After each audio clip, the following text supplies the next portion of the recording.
Success Insight shares the stories of the people with passion and drive who make things happen in the world. Here's your host, Howard Fox. Hello, everybody, and welcome back to another episode of the Success Insight podcast. Our guest today is Arthur Farrell Coombs III.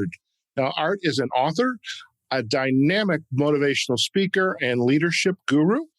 Art has vast experience with people and organizations, and this comes through having held numerous executive-level positions, and he is a global expert in a variety of technologies, including contact center operations. And Art brings his decades of global expertise to readers, audiences, and corporations through his visionary and innovative practices.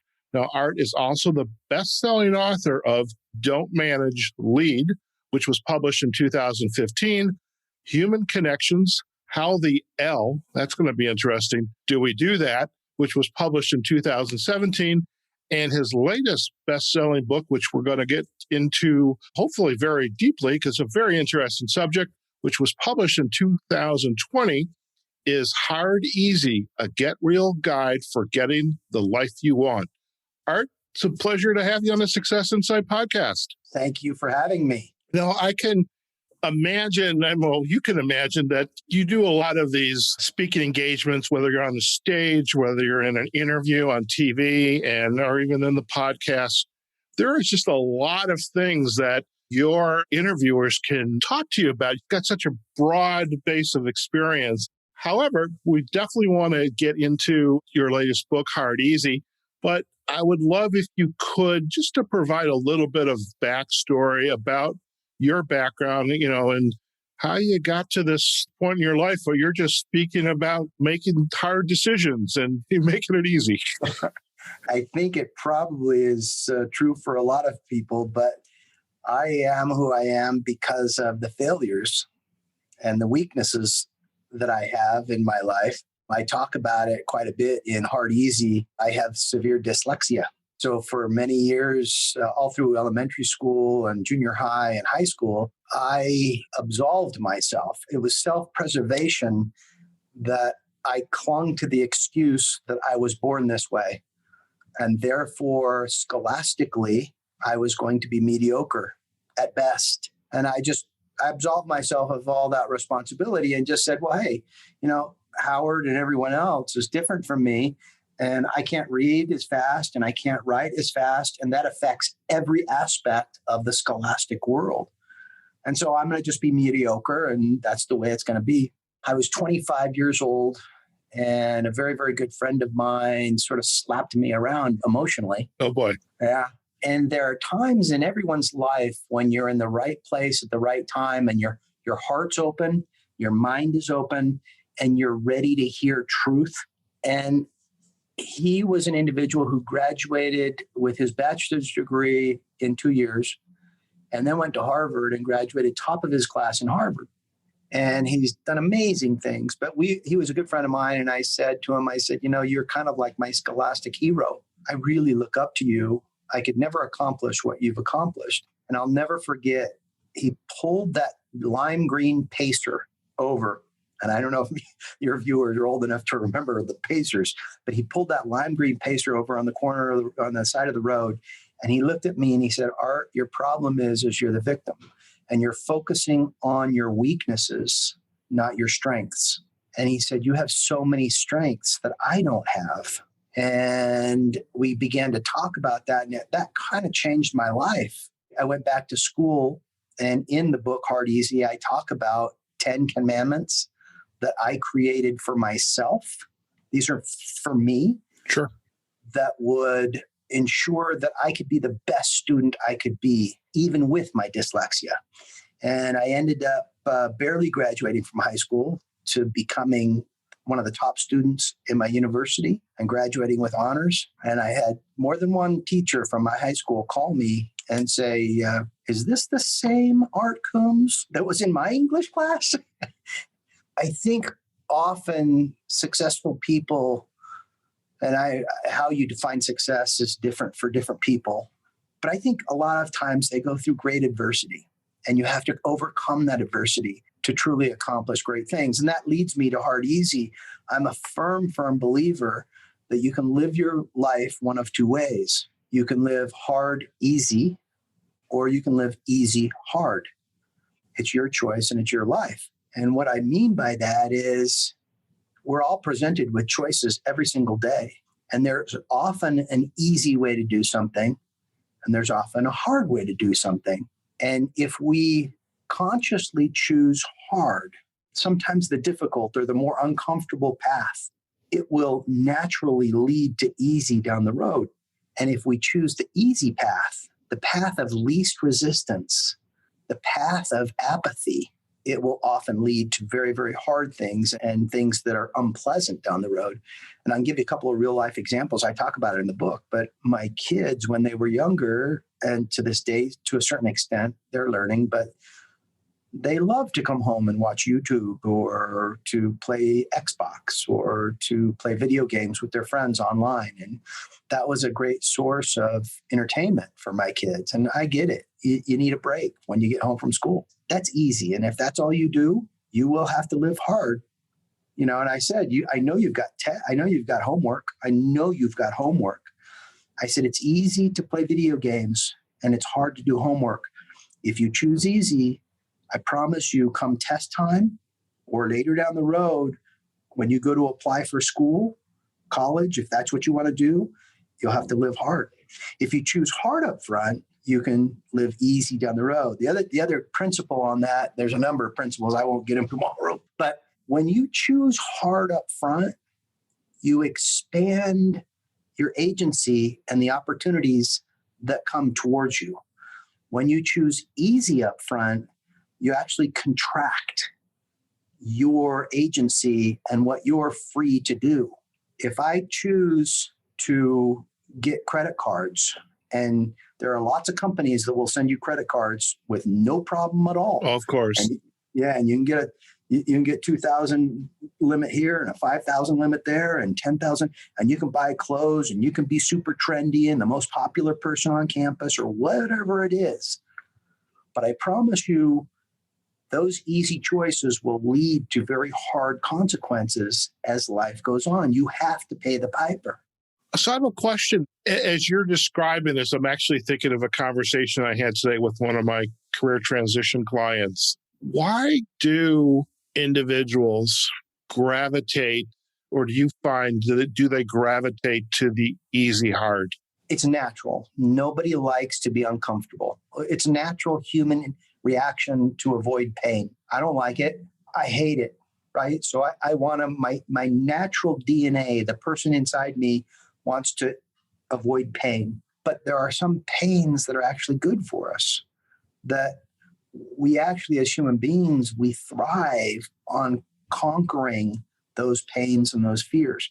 Let me give you a real life example again. I wake up every morning at about 4:30 a.m. And I'm constantly trying to get my kids to come and work out with me, or to go to the track, or to go to the gym, or to do yoga, or whatever it is, right? But I wake up at 4:30 and my kids are always saying, Dad, we do not want to wake up at 4:30. And they make the statement, sometimes they say, it's easy for you, Dad, because that's what you want to do. And I tell them, I'm like, guys, I hate waking up at 4:30. I hate it. But when I wake up at 4:30 and I start my day with exercise, and it sort of cleanses my emotional psyche and all that, my day goes so much better. So much better. Here's a concept that is so, so true. I pound into my kids all the time. Successful people do what they do, not because they're motivated. They do it when they're not motivated. It's a habit. They act a certain way and they perform and conduct themselves in a way that's habitual, not because they're motivated. That's what separates the successful people from the unsuccessful people. Unsuccessful people think, oh, well, I got to get motivated to do this, or I've got to do. Motivation doesn't mean anything. It's when you're not motivated. That's what really separates people. I'm thinking as you're describing that, athletes, world-class athletes. I mean, I couldn't imagine having by the way, this conversation you just shared in this example speaks very much to me, because I tend to sleep in. And heaven knows I need to work out. And there's a gym literally right above my head. Right. Heck, I even have an REI right below me for that matter. So, I need to do more than getting out to the mountain for an hour hike once a week. So thank you again for that. I'm not pointing any fingers. I'm not trying to do that. I know that, but I want to thank you for that. That was a gift. So thank you. But, I hear that a lot about with the world-class athletes, the baseball players, the Michael Jordans. There's a meme out there about how many times he's failed. Yep. But because when you're not motivated, it's easy to just go back to bed, put the covers over your head, etc. The difference of somebody who understands if I'm going to be the best, I've got to go out there and commit and hold myself accountable. I totally agree with you. And here's the problem I think a lot of our society has is if I can't beat the Michael Jordan, then I might as well just give up.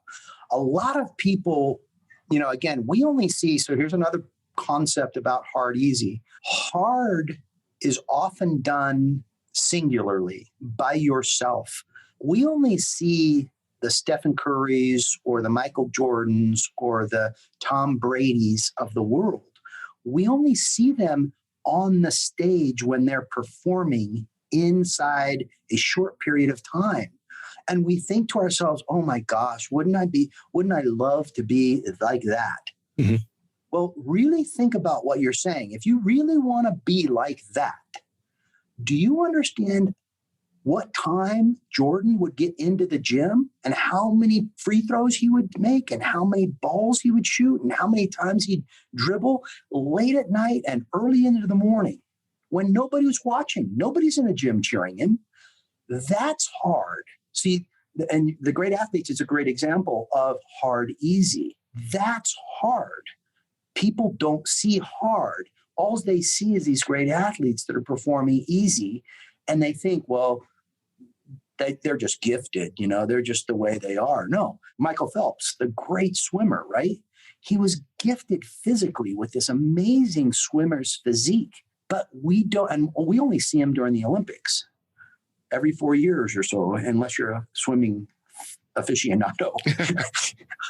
But we don't see that hundreds and hundreds and thousands of hours he spends in the pool, pushing himself to eke out the best. So sometimes it's not about me. And where I was going with this is sometimes I think we compare ourselves to these great athletes that are very, very public, when in reality, I need to create the best art there is. That's who I need to compare myself to. And if I'm waking up and I'm doing what I know I should be doing, there's a great deal of peace and tranquility in that. There's a great deal of strength that comes from that. And it permeates every aspect of your life. It's interesting is there's a book I recall during grad school based on peak performance. And as someone who's been in the leadership space, I'm sure you've read this. I think Schwartz was the last name, but peak performance, the corporate athlete, so to speak.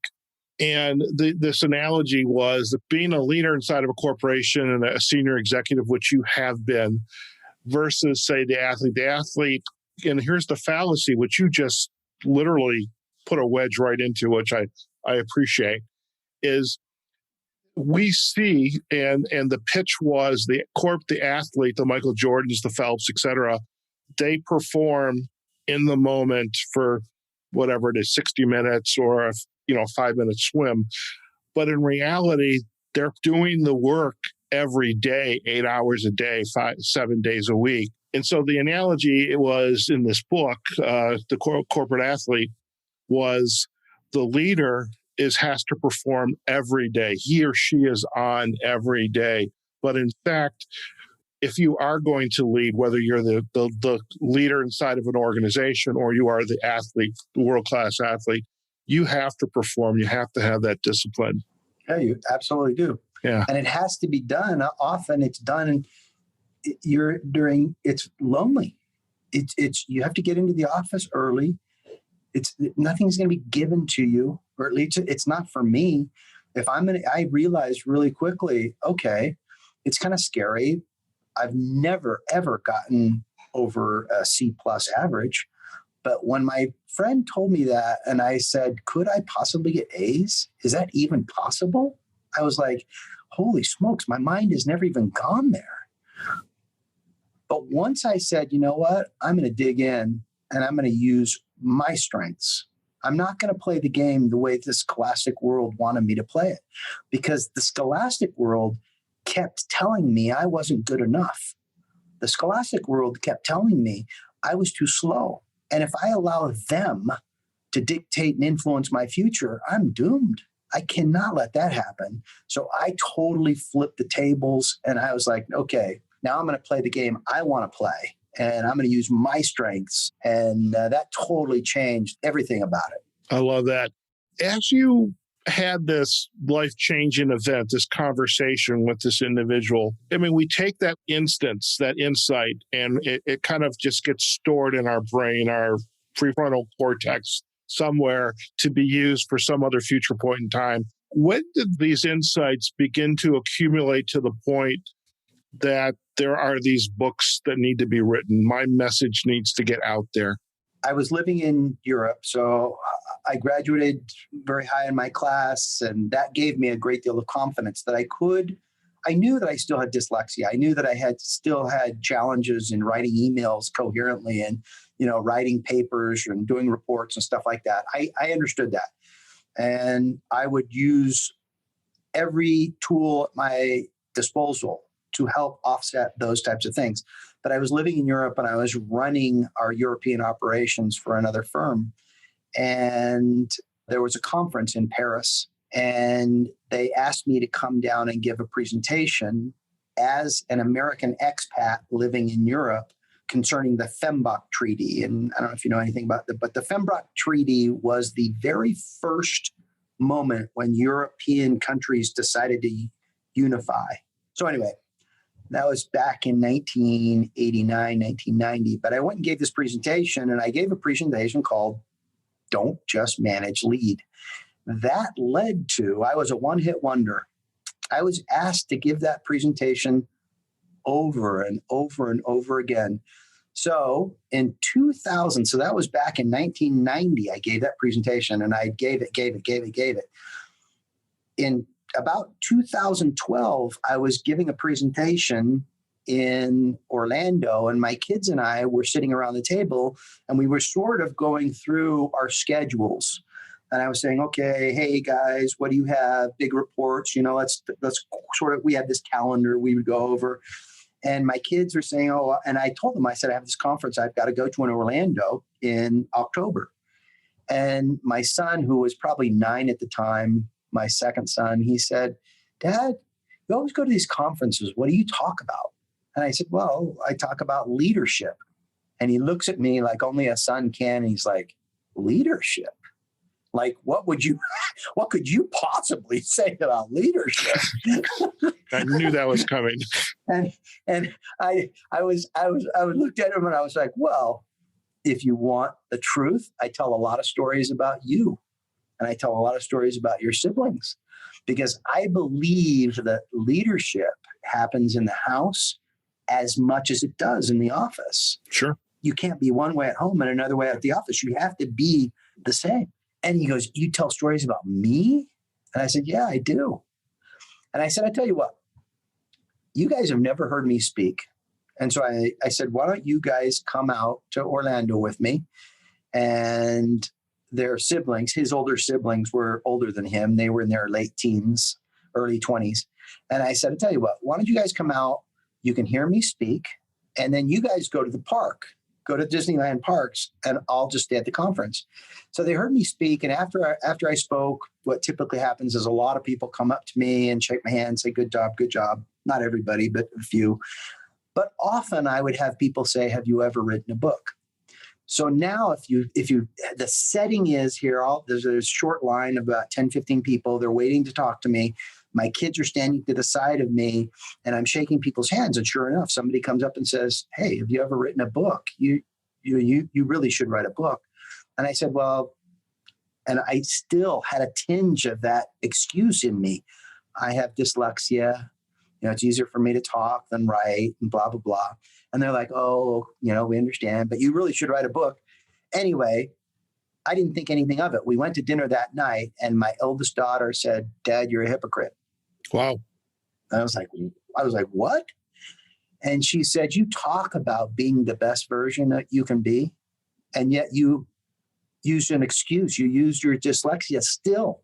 Even when you say you sort of have conquered it, you still use dyslexia as an excuse not to be the best you can be. And again, it was one of those moments in life where you're just ready to hear it. And I was like, you know what? She's right. So I sat down and I wrote this book called Don't Just Manage, Lead, and was fairly successful. And I give a definition in there of leadership, and I give a definition of management. They're two different things. And a lot of people get them confused. Management is not leadership. Sure. And leadership is not management. And I'm not dissing management, but I am saying they're different. You manage people differently than you lead people. Sure. One of the characteristics of management is I really don't care about you as a human. I only care about the results and the task getting done. Managers only care about the what, the where, the when, the how, the who. That's all I care about. Leaders focus on the why. If I tell you the why and you buy into the why, you'll figure out the what, the where, the when, the how, the who. You'll figure all that out. In that definition, I talk about leaders connect with their people. Managers don't really connect with their people. Managers manage people. And if you really think about the definition of management, I use you as an asset. You're just a means to an end. I'm focused on the bottom line and the bottom line only, and I really don't care. I'm focused on the P&L. Leaders, and I passionately believe in this, leaders focus on the P and E. Now, this is a term I made up. P and E is person and empathy. If I focus on you as a person and I'm empathetic with your situation, I promise you I'll maximize my P&L. If I only focus on the P&L, I now treat you as an asset. And if you don't do what I tell you to do, I'll find someone else who will. There's always that veiled threat. So that caused me to write this book called Human Connection. How the L do we do that? And to explain that, there are 5 L's. I know my mom, when I came out with the book, she goes, are you referring to swearing? I said, yeah, man, it's sort of a fun pun, but it's okay. But the 4 L's are laughing, learning, living, loving, and leading. You've got to do those 5 L's to really connect with people. Really connect. There's got to be laughing. There's got to be emotion involved in that interaction. But then that led me to, in Don't Just Manage, Lead, I have this saying, and I passionately believe this. I've never met anybody who wants to be managed. True. Nobody wants to be managed. Me managing you says, Howard, I need you to be at work at this time. Don't be late. And I need you to do this, X, Y, and Z. Don't do A, B, C. I'm telling you to do X, Y, and Z. And this is who you're going to do it with. This is how you're going to do it. And Howard, if you don't do it the way I want you to do it, I've got another person that will come in and do it the way I want it done. Yep. That's managing, right? Leading is, hey, Howard, I want to set up this podcast environment to where we create a really collaborative, casual, leadership inspiring video. How might that happen? That's a big difference than me managing you and telling you exactly how to make that happen. So nobody ever, I've never met anybody who wants to be managed. Conversely, I've never met anybody who doesn't want to be led. People love real leadership. Right. They love it. Now, here's the challenge. You cannot lead unless you're managing yourself. And that's where hard easy comes in. If you can't manage you, you'll never be able to lead me because you aren't walking the talk.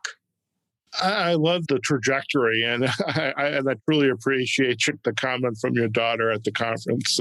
That's absolutely brilliant. I get it all the time. I have to be very careful with the slogans I use for clients and for presentations, because when my kids hear them, they come back. Right. They come back. One of my other favorite ones is excuses don't change results. I use it all the time. In fact, one of my favorite chapters in Hard Easy is excuses. You cannot let excuses get you. But my kids will use it all the time. If I'm late when they want me to take them somewhere, or we're going to go to dinner, or we're going to a show and I just happen to be late or whatever, and I'll come home and I'll go, gee, I'm really sorry, but I was on this interview with Howard and it ran a little longer than I wanted it to go, and blah, blah, blah. They'll say, Dad, excuses don't change results. And I'll go, oh. Somewhere in my memory bank are a few other gurus, so to speak, who have written books that have, these very important insights. And so I can appreciate what you've just shared, because our kids, I don't have kids, you have kids, but I hear this a lot.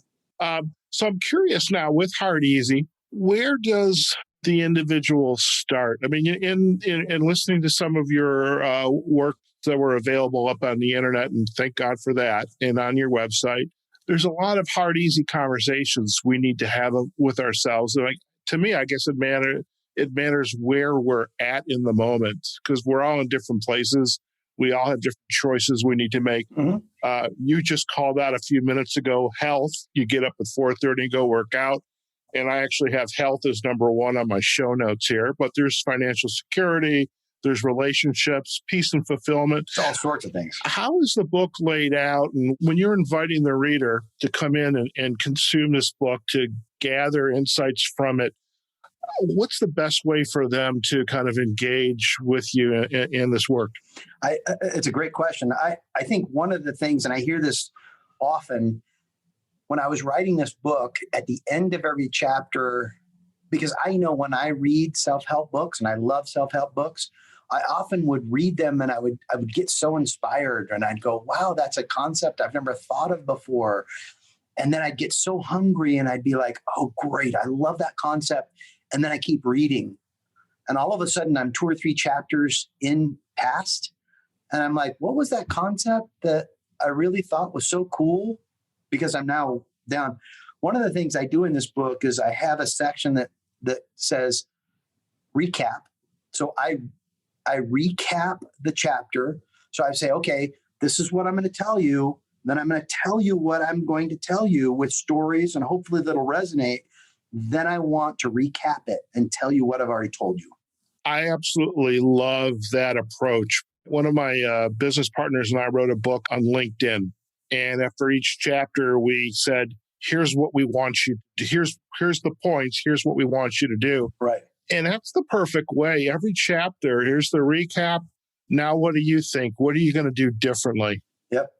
Pause and think. That's really, think about it and put it in application. I think, one of the questions you were asking is sort of, okay, how do I start to make these decisions that I know I really should make? I think most motivational speakers aren't telling people anything new or revolutionary. I think we're really cheerleaders reminding people of what they already know they should do and trying to help them get excited and say, okay, now's the time. I'm gonna make these changes. But one of the lessons I learned, and I tell the story, the decision is made on the ground, not 14,000 feet in the air. And I tell the story of how I went skydiving. I've been skydiving only once in my life. That's one more than me. But I went skydiving once, and I tell the story in there. But what was fascinating about that, and there are 3 ways. I went skydiving in California, and there were 3 ways to go skydiving. There was a static line where your parachute is hooked to a cable, and you actually jump out at about 4,000 feet, and your chute automatically opens. Mm-hmm. Another way is tandem, where you're attached to a dive master and you jump out at about 14,000 feet and you're just along for the ride. The dive master is doing everything. And then there's another way called accelerated free fall. That was a way that you took lessons. The other 2, by the way, you take a 15 to 20 minute class for static line and tandem. But accelerated free fall, you took an 8-hour class. And that's where you jump out with a special dive suit and you have two dive masters on either side of you holding you, but you're doing everything. So I'm checking my altimeter, I'm checking and I'm pulling the ripcord, I'm doing everything. The dive masters are just there to make sure everything works properly. But what was fascinating to me about that class is for 8 hours, the dive masters kept reminding us the decision to jump is made on the ground, not in the plane. And they went so far as to show us, I mean, every other sentence was the decision to jump is made on the ground, not in the plane. And if you get in that plane, you are coming out. And they went so far as to show us a video of a man who blacks out. And yet he's going down, the dive masters pull his chute. Now it ends up well, and he was fine. But they wanted to reinforce that the decision to jump was made on the ground. And the reason they were doing that is they knew from vast experience that once you get in that plane for a new diver, and I'm no exception, your senses start going into overdrive. This is going to kill me. I shouldn't do this. I'm scared to death. Holy smokes. This is unnatural. Everything about this is wrong. And you won't go. And that starts to create lots of problems for all the other divers when you have people freaking out in the plane. And I started to think about this concept. I wake up in the morning, but I make the decision to wake up in the morning, not in the morning when my alarm goes off. I wake up, I make the decision the night before. I put my clothes out, what I'm going to wear. I consciously make decisions and do physical things that say, yes, Art, I know you're going to want to sleep in. I know you're going to want to turn off that alarm. I know you're going to want to hit snooze. But I'm going to make conscious decisions on what I make my pre-work drink out, which is full of tons of caffeine. I lay my toothbrush out. I make conscious decisions to do what I'm supposed to do. So if people want to wake up and meditate or write in a journal, lay your journal out right on your bedstand. Make a conscious decision to say, okay, I'm going to do this in the morning. Don't say, well, I want to write in my journal in the morning, and I know I should. It's good for mental and emotional health, but we'll see how I feel in the morning. If that's the way you do it, you'll never do it. My parents used to tell me as a young man, you make the decision before you go to the party that you're not going to do drugs or you're not going to drink alcohol, because they knew full well if I waited until I got to the party, that cute cheerleader with a red cup in her hand smiling at me, my will would instantly melt. Right. I can't do that. Here's another little metaphor I like to use, and that is think of your cell phone. Your willpower is very much like the power on your cell phone. Now, for most of us, we power our cell phones at night. So when we wake up, we have a full battery. Now, the more you use the cell phone throughout the day, that battery drains. The more decisions you make during the day, your willpower drains. That's why we make most of our stupid decisions late at night.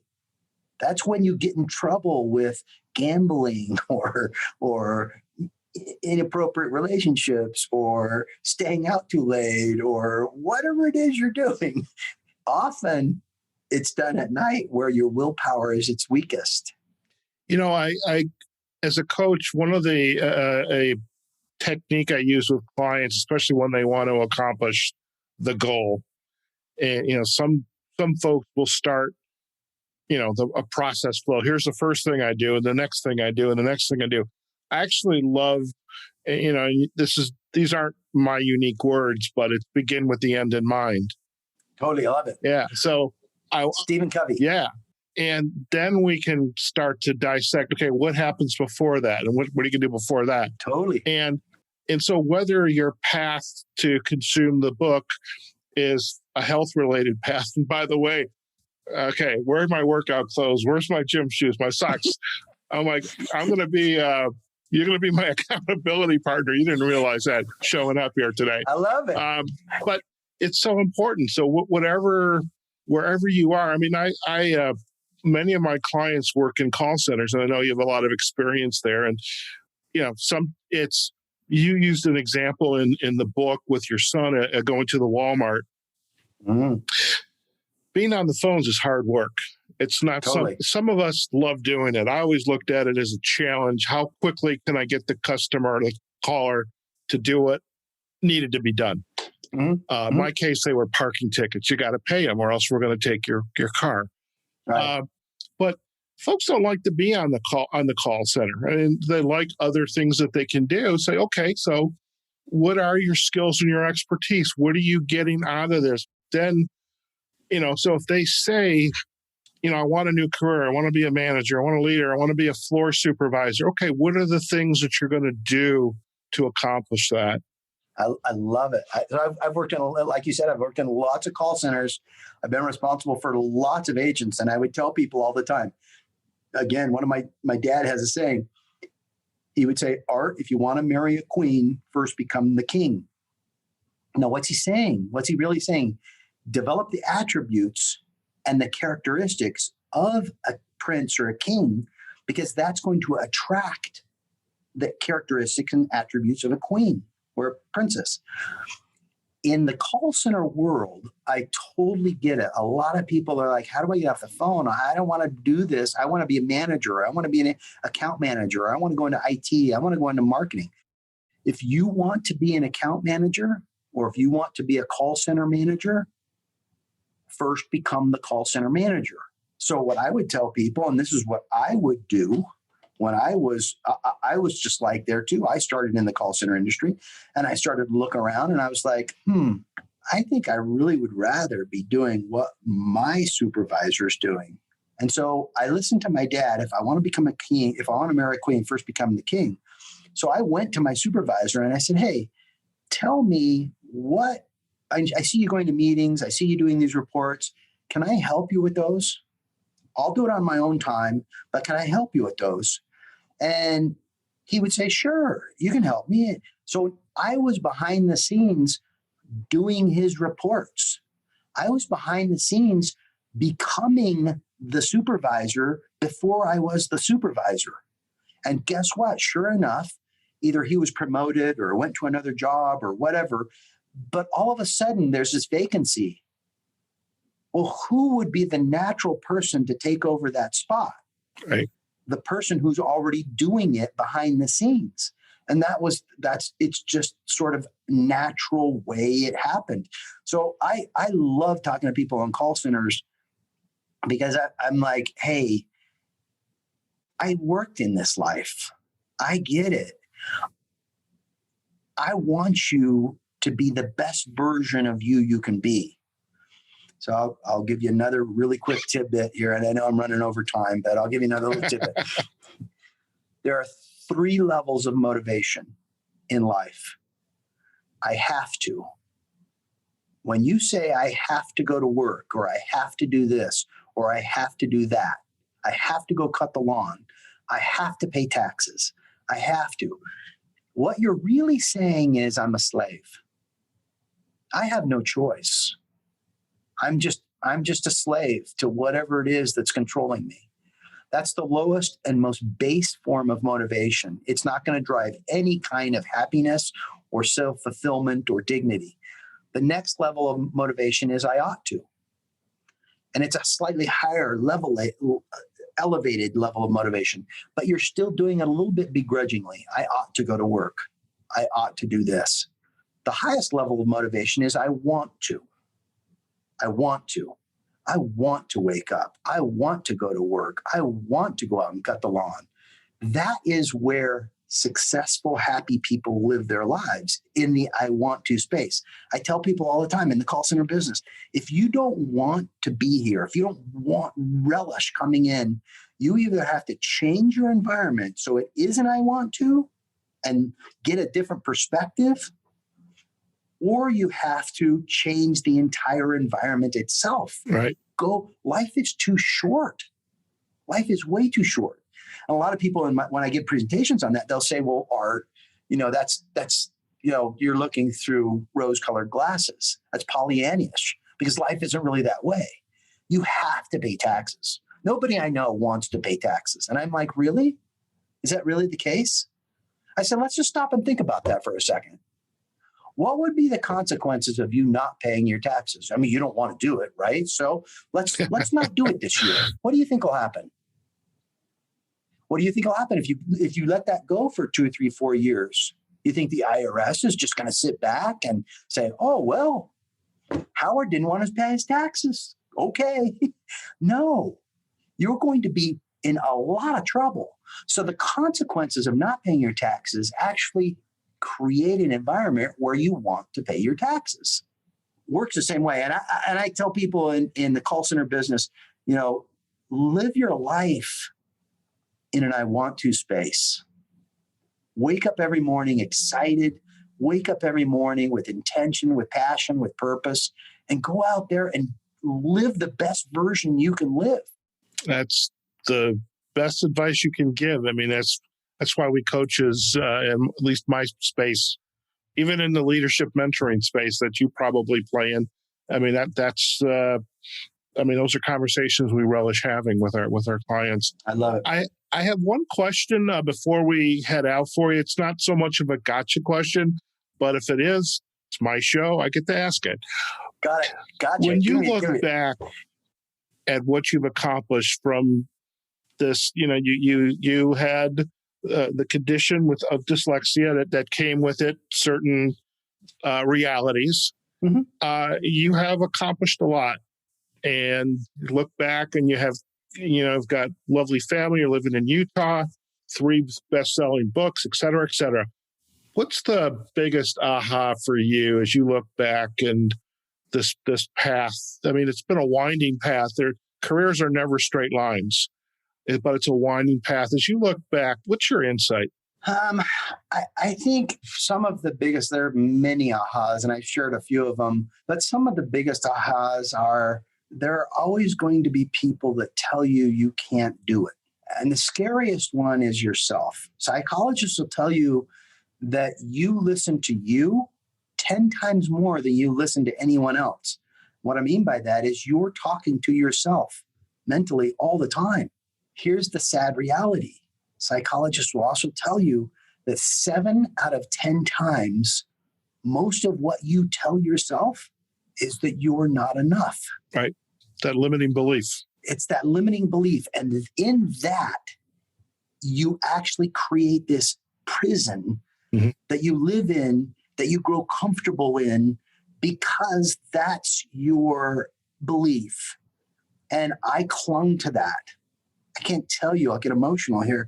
I can't tell you how imprisoning that was for me, that I'm mediocre, and other people would reinforce it in so many ways. And I allowed that. Mm-hmm. Once you break through that, and once you focus on your strengths, and once you say, you know what, to hell with that.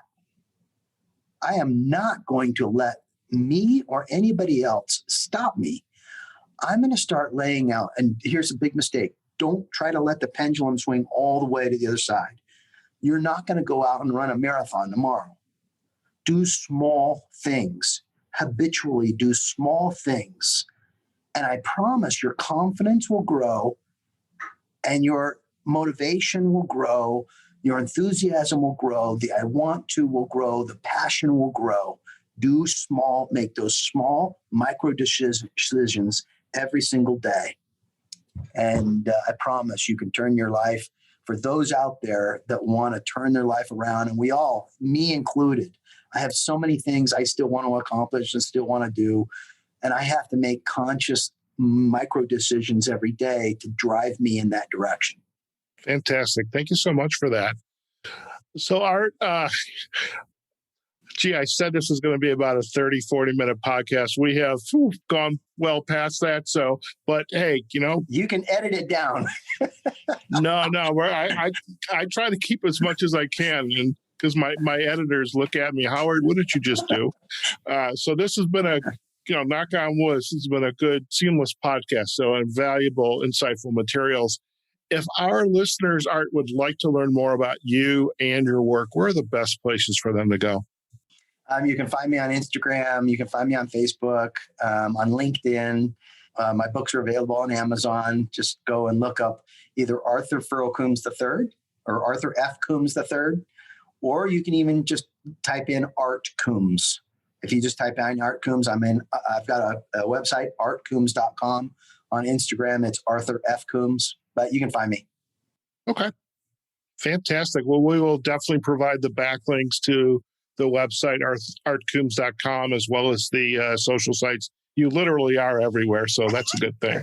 Art, it's been an absolute pleasure to get to know you, and I've thoroughly enjoyed today's conversation. I hope you enjoyed it as well. And really, we wish you much good fortune and future with your work. And then you're definitely, out there. And I totally appreciate that as a coach myself, making a difference in people's lives and through your work. Thank you. Well, thank you so much for having me. All right, folks, we have just been chatting with Arthur F. Coombs III, otherwise known as Art. He is an author, and as you probably have figured out just through this conversation today, a very dynamic and motivating speaker. He's also a leadership guru, and just, his experience with people and organizations, and really it comes through in the stories he's sharing and how we go from being not just a manager to a leader, the importance of that human connection. And really, I know this is not even the peak. There's probably another peak after this, but through his current book, Hard Easy, a Get Real Guide for Getting the Life You Want. So many important insights from the book. We do hope you go out and get yourself a copy. Of course, we're going to provide backlinks to that book and to his other two best-selling books on Amazon as well. So, folks, wherever you are, whatever you're doing, go out there, have a phenomenal day. If you visit our website, successinsightpodcast.com, let us know what you thought about this episode. Give us a comment, share it with your friends. You can visit us on Facebook and on LinkedIn on our Success Insight podcast pages. And of course, the major podcast platforms, Apple Podcasts, Google Podcasts, Pandora, iHeartRadio, Spotify, etc. Once again, go out there, have a phenomenal day. Take care of yourselves, your family, practice social distancing, wear your mask, and I hope your 2021 is full of gratitude and grace and can make a difference in people's lives, okay? We'll see you on the next episode of the Success Insight Podcast. Take care now. Success Insight is a production of Fox Coaching and First Story Strategies. Find us online, successinsightpodcast.com.